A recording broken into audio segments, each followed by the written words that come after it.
Hi, Ralph. Thank Hello, you. Sue. Thank you for meeting today. It was a really good meeting we had earlier.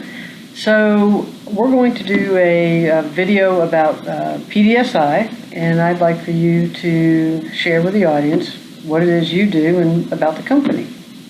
Well, thank you, and it's great to be here. Yeah. Well, my company, I own a company called PDSI, and we're a hotel development company. We help people manage the process of developing a hotel, maybe a third-party developer.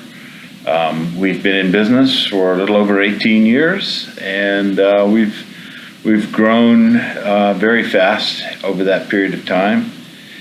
And so we find ourselves here with 6 offices across the United States and down in the Caribbean, and no fault or in great measure with your help. Oh, well, thank you. I appreciate that. So tell me, why was it important? We've been working together now for 5 years. So what prompted you initially to look for a business advisor? Well, when you're the CEO of a company, you often find that people within the company hesitate to give you their opinion because of your position. And I needed somebody to talk to who wasn't, afraid of me or who wouldn't be too intimidated to tell me what they really think, sort of. Yeah, we do go round and round a little bit, don't we? We do. Yeah. And you're fearless, and I wish you would slow down sometime. I appreciate that. But you need that, right? Yeah. You need somebody who's loyal, but who can dissent at the same time, and you've done a great job of balancing those two, and that's why we're still here. That's why we're still here. So, just looking back over the history, of PDSI, what have been some of your bigger challenges that you as you've grown the company? It's like you started the company the day after September 11th. Mm-hmm. Actually, it was September 10th. I first started out, it was all about sales and getting the business and finding the people to do the work. And, I had to learn that I had to manage the company, not manage the work. Okay. And so I had to have good people. So I started bringing on good people. And that was fairly easy, been around.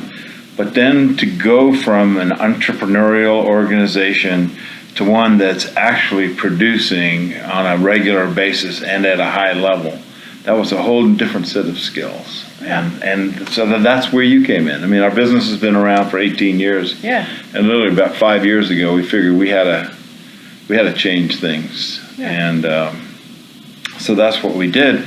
I love sales. I love taking this company out on the road and talking about its successes. I don't necessarily like hearing about service failures, but they're vital to the organization. So I sort of mentally shift gears and sit down and say, okay, let's talk about it. And So your background, you're an engineer. I am a mechanical engineer, designed hotels for the first early part of my career, and decided I liked building them more than I liked designing them. So why go national? Because that's where our clients took us, mainly. I also like to travel. I like to see the world. So what would be one piece of advice that you would offer people who might be considering a business advisor?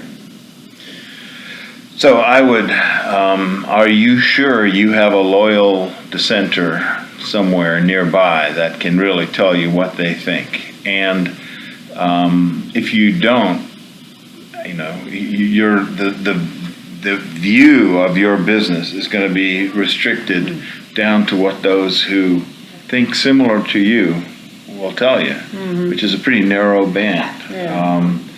I think I think you owe it to yourself to challenge yourself, to be able to withstand the relentless pressure from a business advisor.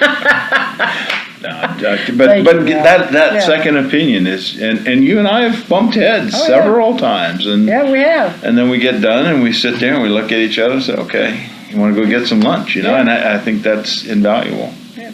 Ralph, thank you very much. Thank you, Sue.